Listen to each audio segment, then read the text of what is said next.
नमस्कार मित्रांनो. तर पर्सेंटेज या चॅप्टरच्या 5व्या पार्टमध्ये तुमचं स्वागत आहे. काही थेरॉटिकल क्वेश्चन्स आणखीन घेऊया. आता इथे एक क्वेश्चन दिलेला आहे. A fruit seller had some apples. He sells 40% apples and still has 420 apples. Then originally he had. आता या टाईपच्या क्वेश्चन मध्ये आपल्याला काही अज्युम करावं लागतं. म्हणजे काय, एक भाग तुम्हाला पर्सेंटेज मध्ये दिलाय, एक भाग नंबर मध्ये दिलाय. तर आता त्याच्यावरून आपण काय विचार करतो की पर्सेंटेजच्या बाबतीमध्ये आपल्याला विचार करायचा आहे. कसं ते बघूया.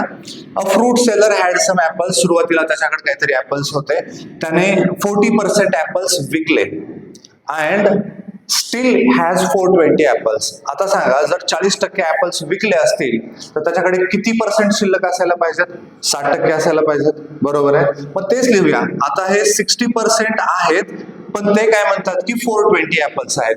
ही स्टील हॅज 420 ऍपल्स. याचाच अर्थ काय, 60% म्हणजेच 420 ऍपल्स. त्यांनी 60% असं न देता 420, म्हणजे आपल्याला हे अज्युम करायचंय, हे स्वतः विचार करायचंय. 40% विकले असतील तर राहिले किती? 60%. आणि 60% म्हणजे 420. तर क्वेश्चन काय विचारलाय, ओरिजिनली ही हॅड, म्हणजे त्याच्याकडे सुरुवातीला किती पर्सेंट होते.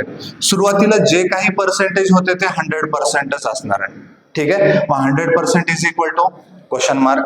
मग आता काय, क्रॉस मल्टिप्लिकेशन, या दोघांचं मल्टिप्लिकेशन करा आणि आन्सर किती येतं ते सांगा. वाटल्यास व्हिडिओ 1 मिनिटासाठी पॉज करा आणि चेक करा की आन्सर हेच येतं का. ठीक आहे. सॉल्व्ह करूया आपण. 100 into 420 डिवायडेड बाय 60. हे 0 0 कॅन्सल झाले. 6 ने इथे डिवाइड केलं तर येईल 7. 100 into 7 म्हणजेच 700. तर इनिशियली त्याच्याकडे 700 ऍपल्स होते. तर याच पद्धतीचा आणखीन एक क्वेश्चन घेऊया. तर त्याच पद्धतीचा हा एक क्वेश्चन आहे. In an examination 35% of the students passed. आता हे सेंटेन्स वाचलं की पुढलं ऑटोमॅटिक तुमच्या डोक्यात आलं पाहिजे. 35% जर पास झाले असतील तर फेल किती झाले? 100 मायनस 35 करायचं. ठीक आहे. म्हणजे 65% फेल झाले. पुढे काय दिलं त्यांनी, 35% पास झाले अँड 455 फेल्ड. त्यांनी नंबर दिलाय आणि तोच नंबर म्हणजे 65% आहे.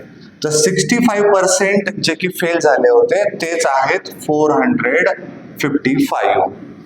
तर how many students appeared for the exam. म्हणजे सुरुवातीला किती विद्यार्थ्यांनी एक्झाम दिलेली आहे. सुरुवातीला एक्झाम दिलेले जे स्टुडंट्स आहेत ते 100% असणार. So 100% is equal to question mark. आता हे सॉल्व्ह करा. या दोघांचं multiplication divided by 65. So 100 into 455 divided by 65. ठीक आहे. आता हे सॉल्व्ह करताना दोन्ही नंबरच्या शेवटी 5 5 आहे, म्हणजे 5 ने डिवाइड करताय. जर तुम्ही इथे 5 ने डिवाइड केलं तर इथे 1 येईल आणि इथे पुढे 3 येईल. इथे जर 5 ने डिवाइड केलं तर हे 9 आणि 1. ठीक आहे. मग आता परत 13 ने 91 ला जर डिवाइड करायचं असेल तर 13चा पाडा आला पाहिजे तुम्हाला. तर 13चा पाडा जर येत असेल तर लवकर आन्सर येईल. 13 सत्ती 91 येतं. ठीक आहे. म्हणजे इथे जर 91 ला डिवाइड केलं तर 7 आलं. म्हणजे राहिलं काय आता 100 मल्टिप्लाइड बाय 7 म्हणजेच 700.